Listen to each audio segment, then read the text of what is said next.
미국의 역사를 보게 되면은 네 번이나 그것도 영거포 대통령이 된 한 분이 계십니다. 1933년에 대통령이 되었습니다.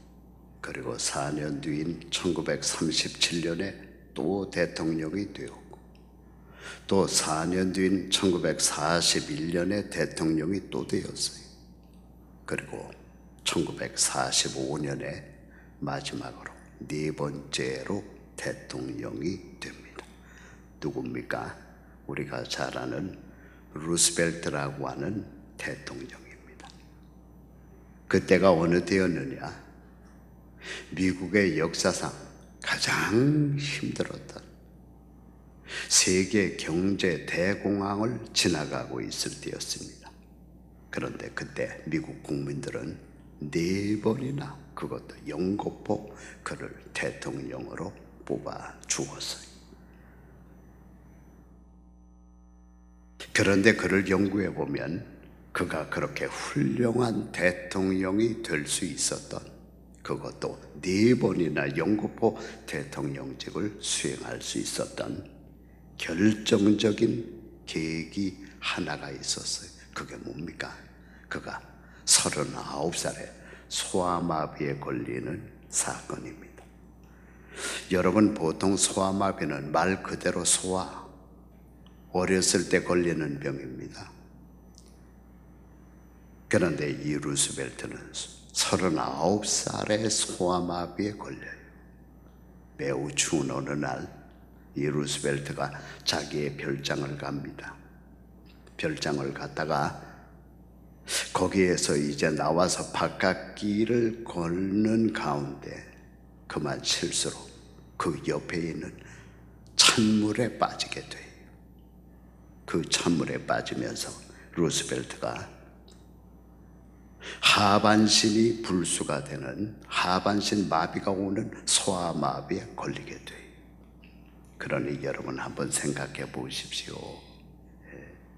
얼마나 충격이 컸겠습니까? 보통 사람들은요, 이 정도 나이에 불구자가 되면은 절망에 빠져들어갑니다. 헤어나오지를 못해요. 포기하고 맙니다. 그런데 이 루스벨트는 포기하지 않는 거예요. 자기 자신에 대해서 계속해서 도전하면서 포기하지 않는 거예요. 피눈물 나는 노력을 하면서 재활에 들어가는 거예요. 그래서 2년 만에 지팡이를 짚고 걸을 수 있는 몸이 되어집니다. 이 모든 것을 미국 국민들이 지켜보았어요. 드디어 어느 날 수많은 사람들이 모여있는 연설장에 그가 지팡이를 짚고 나타났습니다. 드디어 단상으로 올라가 수많은 사람들 앞에서 연설을 합니다. 그 연설은 모여든 많은 사람들의 마음을 감동시켰어요. 그 연설을 들으면서 많은 사람들이 열광하기 시작했어요. 왜? 그때가 미국 역사상 가장 힘든 때였다고 말씀을 드렸잖아요. 그 루스벨트의 연설을 들으면서 많은 미국 사람들이 무엇을 생각했느냐? 저 사람을 대통령으로 시킨다면 저 사람은 틀림없이 이 어려운 미국을 구해낼 수 있을 것이라고 하는 확신의 마음을 연설을 듣던 미국 국민들이 갖게 되어서요. 그래서 경제 그 공황이 절정으로 다다라했던 1933년에 그를 미국 대통령으로 뽑아 주었습니다. 아니나 다를까 불구자의 몸으로 대통령이 됐음에도 불구하고 너무나 일을 잘합니다. 경제 공황을 잘 극복을 했습니다. 그래서요, 4년 뒤인 1937년도에 또다시 대통령을 만들어 주었어요. 그리고 4년 뒤인 1941년도에 또 대통령으로 뽑아 주었고요. 1945년도에 마지막 네 번째로 대통령을 그를 뽑아 주었어요. 그러니까 그에게 소아마비 걸린 것이 대통령이 되는 결정적인 계기가 되었어요. 성경에 나오는 다윗도 연구해 보면 이런 계기가 있었어요. 어떤 사건입니까? 바로 오늘 본문에 나오는 사건입니다. 노비라고 하는 곳에 살고 있던 제사장 85명 전원이 다윗 때문에 몰살당하는 사건이 일어나게 돼요. 다윗이 사울 왕에게 쫓겨다니던 어느 날 다윗이 많이 생각을 합니다. 이번에는 어디로 도망을 갈까? 어디로 도망을 가야지 안전할까? 그러다가 다윗이 드디어 마음속으로 한 장소를 생각하고 결정을 해요. 그 장소가 어디입니까? 노비라고 하는 장소예요. 자, 그렇다면 그 당시에도 많은 동네들이 있었을 텐데 왜 다윗이 노비라고 하는 동네를 결정을 했을까? 그 당시 노베는요, 하나님의 성막이 있었어요. 성막이 있다가 보니까 또 그 안에 하나님의 언약궤가 있잖아요. 그러다가 보니까 그 노비라고 하는 동네는 많은 제사장들이 모여서 살고 있었어요. 그래서 다윗의 생각으로는 그 노비라고 하는 동네에 도망가게 되면 거기는 하나님의 성막도 있고 하나님의 언약궤도 있고 하나님을 섬기는 많은 제사장들이 있기 때문에 어떤 동네에 도망가는 것보다 안전하리라고 생각을 해서요. 그런데 성경 말씀을 보면은 그것은 순전히 다윗의 인간적인 생각이었어요. 오히려 그 다윗의 그 인간적인 생각 때문에 거기서 살고 있던 85명의 제사장들이 사울 왕에 의해서 몰살을 당하게 됩니다. 제사장들만 죽었습니까? 오늘 본문 말씀 보십시오. 19절 말씀을 보니까 사울 왕이 그 제사장들의 부인, 아들, 딸, 손자, 손녀까지 모두 다 죽여버렸어요. 그러니까 제사장들만 죽은 것이 아닙니다. 제사장들 외에 그의 식구들 수백 명이 같이 죽었어요. 또 그것으로 사울 왕이 끝냈습니까? 화가 난 이 사울 왕이 제사장들이 키우던 소, 양, 나귀 할 것 없이 집에서 키우는 가축들을 전부 다 몰살시켜버리고 말았어요. 이때 이 사실을 보고받은 다윗이 자기 입으로 내뱉던 한마디가 오늘 본문 말씀에 나옵니다. 22절 끝부분이죠. 거기 있는 그대로 읽어드릴게요. 모든 사람 죽은 것이 나의 탓이로다. 그래서 오늘 본문의 제목을 나의 탓이로다라고 잡았어요. 제사장 85명 죽은 거, 그들의 식구 수백 명이 같이 죽은 거, 그들이 키우던 그 모든 가축들이 죽은 것 전부 다 나의 탓이라는 거예요. 이 사건은 루스벨트 대통령에게 소아마비가 다가온 것이 큰 충격으로 다가왔듯이 이 사건은 다윗에게 엄청난 충격을 가져다 주었어요. 그래서 이 사건 후에 다윗의 생각이 완전히 바뀝니다. 어떻게 생각이 바뀌었습니까? 어떤 일이든지 간에 하나님 앞에 먼저 물어보고 해야지 내 생각대로 하면 안 되겠다라는 거예요. 그 일이 어떤 일이든지 간에 하나님 앞에 먼저 무릎을 꿇고 묻고 난 다음에 행해야지 내 생각대로 행하면 안 되겠다라는 것을 뼈저리게 그 사건을 통해서 다윗이 깨닫게 되었어요. 그렇습니다. 여러분들이나 저는 얼마나 나약합니까? 부족합니까?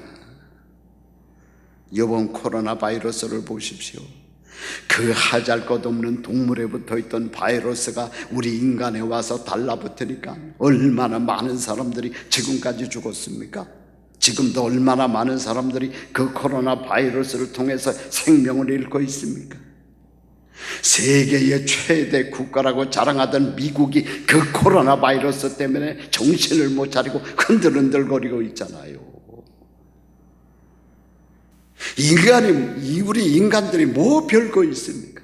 1988년도에 미국 역사상 가장 큰 산불이 옐로우스톤 공원에서 일어난 적이 있어. 그때 여행을 왔던 어떤 여행객이 부주의하게 피던 담뱃불을 다 끄지 않고 그 담배꽁초를 버렸어요. 그 담배꽁초에 불이 풀잎에 가서 붙었어요.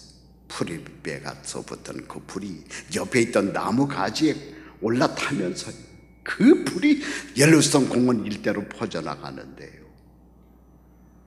그때 당시 옐로우스톤 공원 일대가 극심한 가뭄 속에 있었거든요. 그 가뭄 속에 불이 번져나가는데 6월달에 시작된 불이 6월달에도 꺼지지 아니하고 7월달에도 꺼지지 아니하고 8월달에도 꺼지지 아니하고 9월까지 계속 번져나가는 거예요. 그러니까 이번 코로나 바이러스처럼 주정부가 달라붙었고요, 연방정부가 달라붙었고요, 심지어는 옆에 있는 주들이 달라붙었고요. 그래서 주 방위군들이 동원이 되고요, 소방관들이 동원이 되어지고 경찰관들이 동원이 되어지고 심지어는 군인들까지 동원이 되어졌어요. 그래서 수만 명의 사람들이 개미떼처럼 달라붙어서 그 산불을 끄려고 그렇게 노력을 해도 그 불이 꺼지지 않는 거요.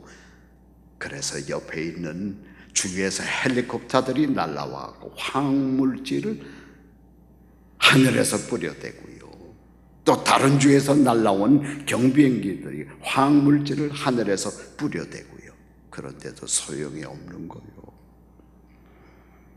그러니 여러분, 요번 이 코로나 바이러스처럼 미국의 자존심이 땅바닥에 떨어졌어요. 왜?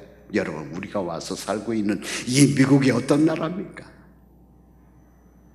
아직까지는 전 세계에서 힘이 가장 센 나라예요. 과학이 가장 발달된 나라가 우리가 와서 살고 있는 이 미국입니다. 그런데 그 산불 하나를 끄지 못하고 쩔쩔매고 있으니까요. 그 미국의 자존심이 땅바닥에 떨어졌다니까요. 그러던 어느 날 9월달 드디어 그 당시 미국의 대통령이었던 레이건 대통령이 텔레비전에 나왔어요. 텔레비전에 나와갖고 옐로우스톤 산불에 대해서 얘기를 합니다. 그러다가 마지막에 말이 무엇이었느냐? 여러분, 주정부와 우리 연방정부가 온 힘을 다해 산불을 끄기 위해서 노력했지만 산불이 꺼지지 않고 있습니다. 여러분, 하나님께 기도해 주십시오. 여러분, 우리가 살고 있는 미국이 부족하지만 대단한 점이 바로 이거예요. 어느 나라 대통령이 국민들 앞에서 하나님 얘기를 할 수 있습니까? 어느 나라 대통령이 국민들 앞에서 하나님 앞에 기도해달라고 하는 부탁을 할 수 있냐고요. 이건 여러분, 미국에서나 가능한 일이요. 아마 그때 그 텔레비를 본 많은 미국 국민들이 하나님 앞에 기도한 줄로 알고 있어요. 그런데 그리고 나서 이틀 후 아침이 되었어요. 그 전날까지는 옐로우스톤 공원 일대가 극심한 가뭄 가운데 구름 한 점이 없었거든요. 그런데 밤사이에 어디서 몰려왔는지 캄캄한 구름이 옐로우스톤 공원 일대를 뒤덮고 있는 거예요. 그러더니만 얼마 있지 않아 하늘에서 비가 쏟아지기 시작하는, 이건 보통 비가 아니에요. 폭포수와 같은 비가 하늘로부터 쏟아지기 시작하는데, 그 비가 쏟아지고 나서 불과 3시간 만에 3개월 동안 수많은 인간들이 개미떼처럼 달라붙어서 모든 것을 동안에서 끌려고 해도 꺼지지 않던 그 지긋지긋하던 불이 3시간 만에 흔적도 없이 사라져버리고 말았다니까요. 그때 그 현장에서 그 광경을 보던 많은 사람들이 이런 한마디를 내뱉었다고 그래요. 아, 하나님이 도와야 하는구나. 그렇죠. 하나님이 도와야 되지요. 다윗이 85명 제사장 사건을 통해서 그것을 깨달은 거예요. 내 생각 가지고 내가 아무리 발버둥 쳐봐야 안 되더라는 거요. 하나님이 도와야지. 그래서 그 사건 이후로 다윗에게 큰 변화 한 가지가 다가옵니다. 그게 뭡니까? 다음 장서부터 나와요. 어떤 일이든지 간에 하나님 앞에 먼저 물어보고 일하는 거예요. 다음 장 23장 말씀서부터 여러분 집에 가서 한번 읽어보십시오. 2절 말씀 보니까 이에 다윗이 여호와께 묻자와 이르되 내가 가서 블레셋 사람들을 치리까. 4절 말씀 보니까 다윗이 여호와께 다시 묻자온대. 그러면 거기만 나옵니까? No. 그 다음서부터 계속해서 사무엘 하에 이르기까지 다윗은 하나님 앞에 물었어요. 이 엄청난 85명 제사장 사건이 다윗으로 하여금 변하게 하는 결정적인 계기가 됐다니까. 그래서 하나님의 마음에 드는 계기가 되었어요. 사랑하는 여러분, 이번 코로나 바이러스가 얼마나 엄청납니까? 저는 지금까지 우리 초대교회에서 39년 목회하면서 이런 일은 처음 봐요. 아마 여러분도 이런 일은 처음 볼 거예요. 그러나 이번 이 코로나 바이러스 사건이 여러분에게 큰 유익을 끼칠 수 있어요. 큰 유익을 가져다주는 계기가 될 수가 있다니까요. 제가 요새 여러 사람들을 보니까요, 둘로 나뉘어져요. 어떤 분들은요, 이 코로나 바이러스 때문에 개인적으로 더 어려워지고 가정적으로 더 어려워지고 있는 사람들을 제가 봅니다. 여러분, 중앙일보 장운주라고 하는 기자가 있잖아요. 그 기자가 얼마 전에 이런 글을 썼어요. 이번 이 코로나 바이러스 사건 때문에 많은 가정들이 불화를 겪고 있다는 거예요. 많은 분들이 직장을 잃었잖아요. 가게 못 나가잖아요. 바깥도 못 나가잖아요. 그러다가 보니까요, 24시간 그 좁은 집 공간 안에서 같이 생활하고요, 같이 대화하고 같이 하루 3끼 밥 먹어야 되거든요. 그러다가 보니까요, 뭐 옛날에는 별것도 아닌 그냥 지나칠 수 있는 말 한 가지 때문에 말다툼이 일어나고요, 그러면서 감정들이 상하고요, 그러면서 한계 상황에 다다른 가정들이 적지 않다, 그런 글을 쓴 것을 제가 보았어요. 그런데요, 이번 기간에 자기를 발견하고 자기 자신의 문제를 고치고 자기의 개발의 기회를 삼는 또 많은 사람들이 계세요. 제가 잘 아는 분 중에 한 분이 당뇨병과 고혈압 두 가지를 다 가지고 계신 분이 계세요. 그런데 요새 여러분 시간이 얼마나 많습니까? 그래서요, 아주 이 당뇨병과 혈압에 대해서 본격적으로 이번에 연구하기 시작한 거예요. 그래가지고요, 옛날에 이 병 고치기 위해서 사놓았던 책들, 그런데 그동안은 시간이 없어서 볼 수가 없었잖아요. 그 책들을 이번에 다 읽어버렸대요. 그것으로 끝나는 것이 아니라 요새는 여러분 인터넷이 얼마나 발달이 됐습니까? 그래서 인터넷에 들어가면요, 이 당뇨와 혈압에 관한 좋은 글들이, 또 얘기들이, 경험담들이 얼마나 많은지 몰라요. 그래서요, 그 글들, 얘기들을 전부 다 요번에 읽었대요. 그러면서 한 가지 놀라운 대답을 발견한 거예요. 그 대답이 뭐냐? 체중.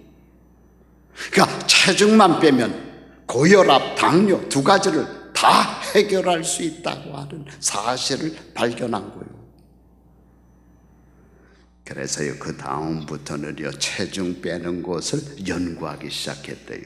그랬더니 또 결론이 나오는 거예요. 그 결론이 뭐냐? 우리가 하루 3끼 식사를 하잖아요. 그 식사를 통해서 우리 몸에 칼로리가 들어가거든요. 그러니까 들어가는 칼로리보다 우리가 내보내는, 그러니까 소모하는 칼로리가 많으면 자동적으로 살은 빠진다는 거요. 여러분, 이거 매우 중요한 얘기입니다. 잘 들으십시오. 잘 기억하시기를 바랍니다. 우리에게 매일매일 들어가는 그 칼로리보다 우리가 소모하는, 우리가 내보내는 칼로리가 많으면 살은 자동적으로 빠진다는 거요. 그래서 이분이 그 다음서부터는 자기가 즐겨 먹는 모든 음식들의 칼로리를 조사하기 시작했대요. 이것은 칼로리가 얼마나 가고 저것은 얼마나 가고 다 조사를 한 거예요. 실상외로요, 자기는 별것으로 생각을 안 했는데 칼로리가 높은 것이 있는가 하면은요, 배는 부르는데 칼로리가 낮은 음식도 있고요. 그래서 그 다음서부터는요, 칼로리가 낮은 음식 식단을 쭉 적어가지고 그것만 먹는 거요. 그러면서 대신에 일도 많이 하고 운동도 많이 하고 그러면서 소모하는 칼로리를 늘리다가 보니까 살이 빠지기 시작하는데요, 그분 말씀으로 한 달 반 사이에 얼마나 자기가 체중을 뺐느냐, 18파운드 뺐대. 여러분, 18파운드면은 뭐 그렇게 많이 빠진 것도 아니고 적게 빠진 것도 아닙니다. 그런데요, 18파운드 빼고 나니까요, 당이 조정이 되는 거예요. 혈압이 조정이 되면서 정상 수치가 나오기 시작하는 거예요. 그러니까요, 이 코로나 바이러스 한 달 반 동안에 혈압도 잡고 당뇨도 잡은 거예요. 그러니까 그분에게는 이 코로나 바이러스 기간이 굉장히 유익한 기회가 된 거예요. 오늘의 말씀을 마치겠습니다. 우리는 지금 예상치 못했던 어려운 코로나 바이러스라고 하는 이 시련의 기간을 지나가고 있습니다. 아무쪼록 이 어려운 기간을 통해 이 어려운 기간을 여러분의 발전의 기회로 삼으시기를 바랍니다.